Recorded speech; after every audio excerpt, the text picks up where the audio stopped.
So we're here on the second episode of Broker Brett TV, learning how not to hit the cable on the headphones. And with my friend Anthony Dispoto, an attorney out of Newport Beach, California that focuses on real estate law. Anthony, how have you been since lunch today? I've been good. Busy day. Just trying to close some deals. That's what you're saying. Yeah, you said busy end of the month. A lot of 1031 exchanges?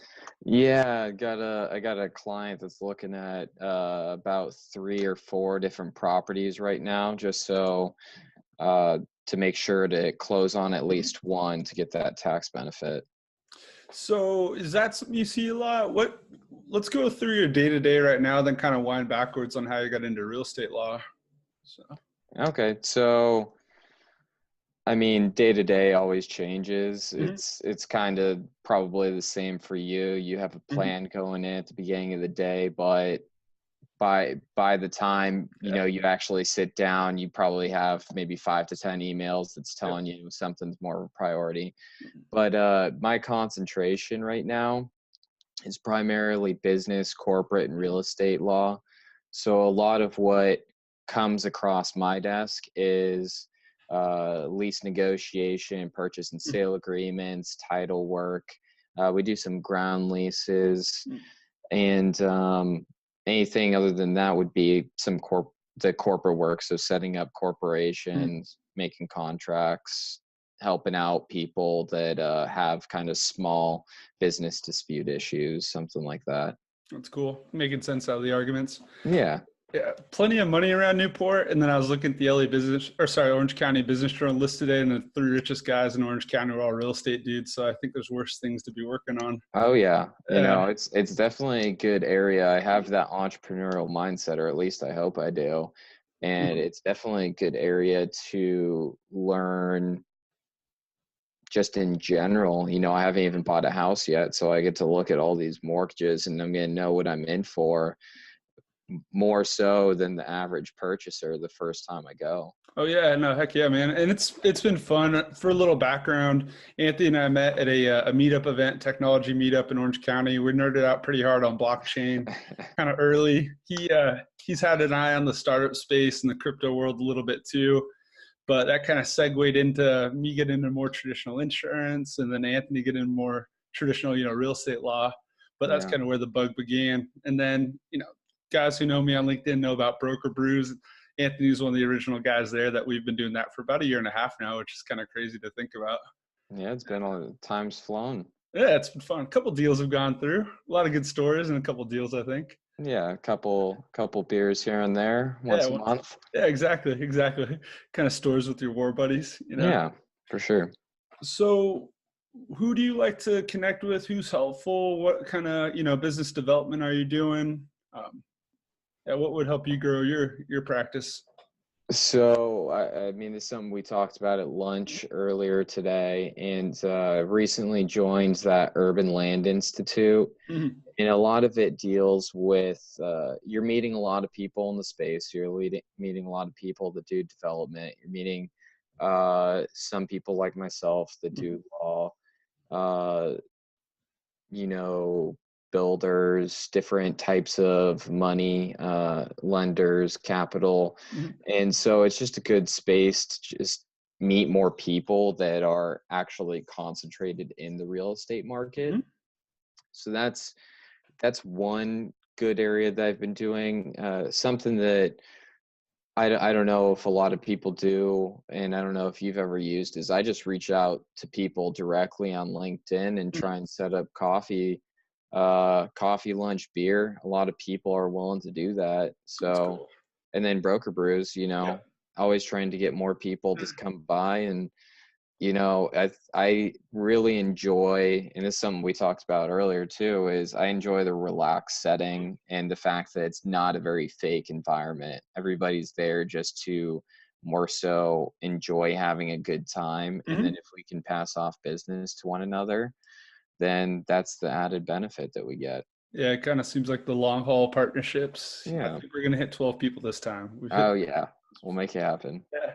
No, it's been a lot of fun. It's been a huge added value for myself when I had to make a couple kind of career decisions or ideas a few months back. Having the Broker Brews guys around me really was a big part of having the confidence to go out and build my own shop.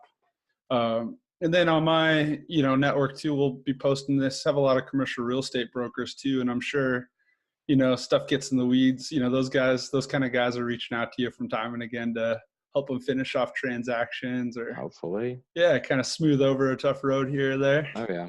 Yeah. So what have you found kind of interesting about the startup space in Orange County these days? You seen anything that's got your attention or any cool businesses on the horizon? Heard of a couple of good ideas. I haven't necessarily seen. I think we're really in a unique time where people think that their idea, just the pure concept of idea, is worth a lot of money, but they don't necessarily go out or put the time into it Mhm. or actually test whether something is a valuable idea. So I think that we see a tremendous amount of people that just want to come up with that, okay, this is worth $1 million. I don't have to do anything more than just create and think of this. Yeah. But it's really all the determination in putting it into practice,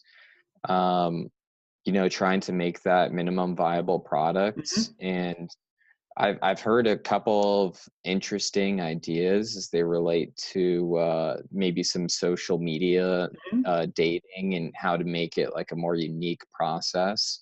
And I wish the best for all those people. They're not paying clients or anything, but Mhm. if they ever need any help, I'm Yeah, obviously out willing to help.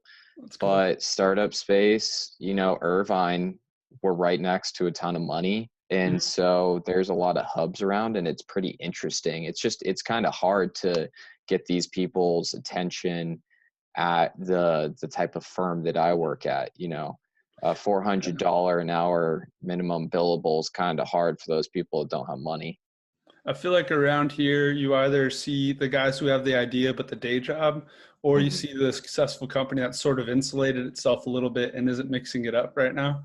Yeah. And going back to what you said, I heard that funding is supposed to help a good business grow. It's not necessarily supposed to help a business get off the ground. So it's like, proving your worth early, having a viable product, and then putting it on steroids as opposed to getting paid for an idea, like you're saying. But Yeah. yeah, those events are fun. I enjoy the meetup scene. Kind of came across some really good people at those groups. And I think the consistency is the other thing I would tell people. Just pick a few spots and kind of get your name out there, connect, be helpful, and it all takes time. Planting the seeds today that'll come back in like 6 months or a year. But you have to have patience and stay in the game and keep building. I definitely agree. I think at the very least, a year Mm-hmm. is where you should consider any sort of momentum. And it may be your first big client or it may be, your first home run, but it speeds up after that and you build your referrals based on doing good work and just Mm-hmm. keep moving forward. Yeah, and you had a little bit of that experience too when you're doing your own thing, had your own practice for a while there. Do you feel that kind of built up your entrepreneurial chops a little bit or your business development chops, you think? I You've been around think for a little bit? it built up my confidence Okay. Yeah. more than anything, which I'll throw into the business development chops just Mm-hmm. because it is one of the most difficult things to be comfortable going into a room Mm-hmm. and just being able to talk to them about anything and being able to be very personable and being comfortable and having one beer doesn't hurt either. So I think the other thing people underappreciate is that like everyone else is uncomfortable. So if your goal is helping other people be more comfortable, get connected and excel, like you're going to be the glue guy in that scenario. And yeah, it's good. It's good for you in the long run. So yeah, I feel like people kind of will get worried. I do think the other interesting thing is those groups are kind of self-selecting. The people who will go out after hours, go meet other professionals, usually end up being pretty gregarious and kind of interesting. Maybe I'm biased just because I put us in that bucket, but I think it's a fun tribe that means well, and you can yeah. tell who the card sharks are right away, who are just giving stuff out and running around versus the people making real genuine connections and yeah. Yeah, I typically think if there's any sort of event where you go out and your intent's to hand out business cards, I realistically only look to hand out 1 to 4. Yeah. And if I have a half an hour conversation with every one of those people, that's a successful event. If I meet 10 people and I'm just dumping cards because, hey, call me 5 years from now, that's not really a successful event. I would rather build those long-term relationships and Mhm. understand how it is that I could better serve that person, they could better serve me, and then just get to know them a little bit too. Yeah, Yeah. no, totally. I usually try to limit myself to 5 cards. I break that rule sometimes, but I'll just bring 5 with me and then get through that. You probably made all the contacts you need to. Well, you're pretty gregarious, so you get out there, you Eh, talk to everyone. I don't mean to. I like people. But now I appreciate you hopping on, man. I don't want to hold you too long, but we'll definitely get this out to our little Orange County, Southern California network, and see who we can start helping out there in the field. Sounds good. I appreciate it, man. Thank you. Yeah, no problem. Catch you later. All For right, sure. cool. So yeah, so we'll just stop it now.